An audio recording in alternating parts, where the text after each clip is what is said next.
നമസ്കാരം. രുചി പേദത്തിലെ ഇന്നത്തെ എപ്പിസോഡിലേക്ക് ഏവർക്കും സ്വാഗതം. ഇന്നൊരു പുതിയ സ്വീറ്റ് ഡിഷുമായിട്ടാണ് നമ്മുടെ അജിതയുടെ വരവ്. ഇത് വീട്ടിൽ വളരെ എളുപ്പം നമുക്ക് അധികം ഇൻഗ്രീഡിയൻസ് ഇല്ലാണ്ട് തന്നെ പ്രിപ്പയർ ചെയ്യാൻ പറ്റുന്ന ഒരു സ്പെഷ്യൽ ഡിഷാണ്. അപ്പോൾ നമുക്ക് അജിതയോട് തന്നെ ചോദിച്ച് മനസ്സിലാക്കാം ഇതെന്താണെന്ന്. എന്തോ അജിത ഇന്നത്തെ സ്വീറ്റ് ഡിഷിൻ്റെ നാമധേയം? ഇന്ന് ഫ്രൈഡ് മടക്കുസാനാണ് ഉണ്ടാക്കുന്നത്. ഫ്രൈഡ് മടക്കുസാൻ. ഇത് എന്തുകൊണ്ട് ഉണ്ടാക്കുന്നതോ?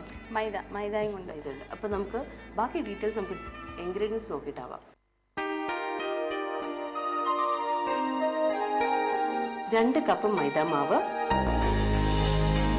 പഞ്ചസാര, ഉപ്പ്, നെയ്യ്, ജീരകം പൊടിച്ചത്, ഏലക്ക പൊടിച്ചത്, അരമുറി തേങ്ങ, വെളിച്ചെണ്ണ, വെള്ളം. നമുക്കിനി ഫ്രൈഡ് മടക്കുസാൻ എങ്ങനെയാണ് ഉണ്ടാക്കണമെന്ന് കണ്ടുപിടിക്കാം. തുടങ്ങാം. അപ്പോൾ എവിടുന്ന് തുടങ്ങണ്ടേ? മൈദ എടുക്കാം ആദ്യം. മൈദയിൽ നിന്ന് ഇതിലേക്ക് കുറച്ച് ഉപ്പ്, ആവശ്യത്തിന് ഉപ്പ്. ഞാൻ ഉപ്പ് ഇത്രയും കണ്ടപ്പോഴേ സംശയിച്ചു, അതാ ചോദിച്ചത് സ്വീറ്റ് തന്നെയാണോ ഉണ്ടാക്കാൻ പോകുന്നത്. മതി. ഇനി ഇതിലേക്ക് ഒരു 1.5 സ്പൂൺ നെയ്യൂടെ ചേർക്കാം. പോഷകം ഏറിയ ഫുഡ് ആയിക്കോട്ടെ അല്ലേ. 1.5 സ്പൂൺ നെയ്യ്.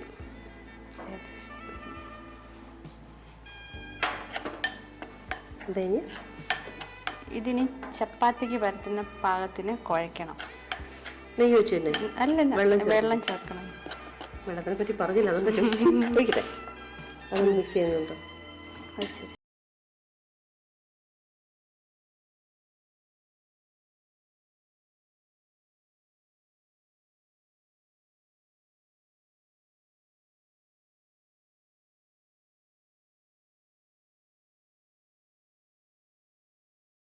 എത്ര ഉണ്ടാക്കാൻ പറ്റും? ചിരിയല്ലേ ഉള്ളൂ മാവ്. ഇതൊരു 4 ഉണ്ടാക്കാം. 4 ഉണ്ടാക്കാം. അപ്പോൾ 2 കപ്പ് മൈദ കൊണ്ട് 4 ഉണ്ടാക്കാൻ പറ്റുള്ളൂ. അപ്പം വീട്ടിലെ പോപ്പുലേഷൻ അനുസരിച്ച് കൂട്ടിക്കൊള്ളേ മാവിൻ്റെ ക്വാണ്ടിറ്റി.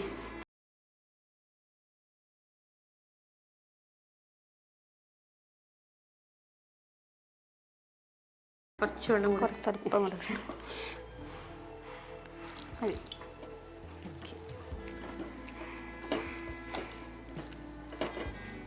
ഒരുപാട് നീണ്ടു പോലല്ലേ?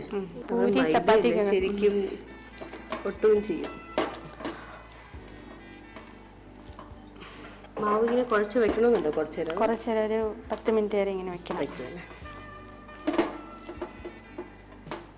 നമ്മൾ മാവ് ഇപ്പം കുഴച്ച് കുറച്ചേരം ഇങ്ങനെ മാറ്റി വെച്ചിരിക്കുകയാണ്. അതൊന്നും എന്തുവാ മയപ്പെടുത്തണം. ഒരു 10 മിനിറ്റ് വെച്ച് കഴിഞ്ഞ് ഇനി ഇതിനൊന്ന് പരത്തിയെടുക്കാം.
ഇനി അടുത്ത എന്താ പരിപാടി? ഇനി ഇത് തേങ്ങയെല്ലാം മിക്സ് ചെയ്യാം. അപ്പോൾ നമ്മൾ 2 കപ്പ് മൈദ മാവ് എടുത്തു. അതിൽ 1.5 സ്പൂൺ നെയ്യ് ഒഴിച്ചു. ലേശം ഉപ്പ് ഇട്ടിട്ട് നന്നായിട്ട് കുഴച്ച് കുറച്ച് വെള്ളം കൂടെ ചേർത്ത് ഇത് നമ്മൾ ചപ്പാത്തിക്കൊക്കെ മാവ് എങ്ങനെയാണ് കുഴച്ചെടുക്കുന്നത് അതുമാതിരി കുഴച്ചിട്ട് ഒരു 10 മിനിറ്റ് വെച്ചിരുന്നു. 10 മിനിറ്റ്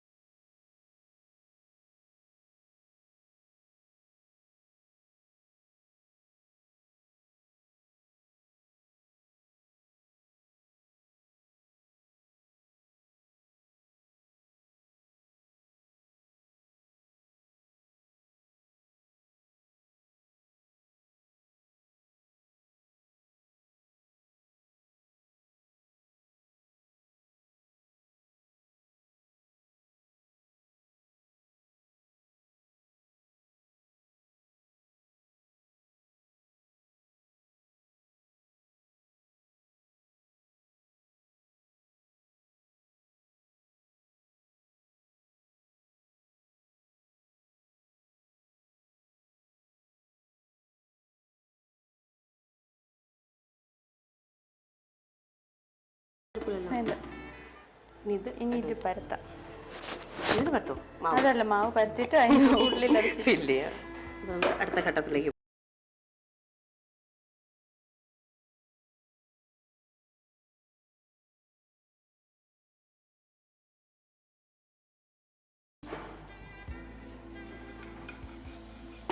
സാധാരണ നമ്മൾ ചപ്പാത്തിക്ക് പരത്തുമ്പോൾ അല്ലേ? പൂരിയുടെ വലുപ്പത്തിൽ പൂരി ഉണ്ടാക്കുന്ന പോലെ അധികം നൈസാകാൻ പാടില്ല.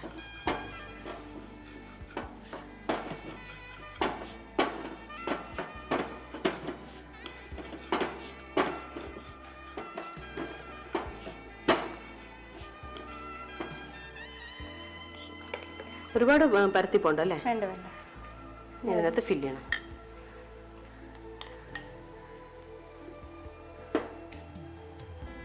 എനിക്കത് നോർത്ത് ഇന്ത്യൻസ് ഒക്കെ ഇതിനെ ഗുജിയ എന്നാണ് പറയുന്നത് അല്ലേ? നോർത്ത് സൈഡിലൊക്കെ അവർ ശരിക്കും അതിനൊരു ചെപ്പ് ഉണ്ടാവും. ആ ചെപ്പിൻ്റെ ഷേപ്പിലൊക്കെ ആയിരിക്കും ചെയ്യുക. ഇവിടെ നമുക്ക് വീട് എന്താ നാടൻ രീതിയിൽ ചെയ്യാമല്ലോ. ഒരു സ്പെഷ്യൽ എഫക്റ്റിനുണ്ട്, ഒരു ഭംഗി തോന്നണ്ടേ. പിന്നെ സൈഡ് നന്നായിട്ട് അങ്ങ് സീലാവും ചെയ്യും. അപ്പോൾ ഉള്ളിൽ നമ്മൾ ഫില്ല് ചെയ്തേക്കൊന്നും പുറത്തേക്ക് ചാടാതിരിക്കാൻ വേണ്ടി. ഇത് ചിലയിടത്ത് ചീപ്പപ്പെന്നും പറയും. ചീപ്പ് കൊണ്ട് ഇങ്ങനെ പ്രസ് ചെയ്ത്. ചീപ്പ് വെച്ചാ പുതിയ ചീപ്പ് എടുക്കല്ലേ? പുതിയ ചീപ്പ് വെച്ച് ഇപ്പം 2 വശം തിരിച്ചു മറിച്ച് ചെയ്യണം അല്ലേ?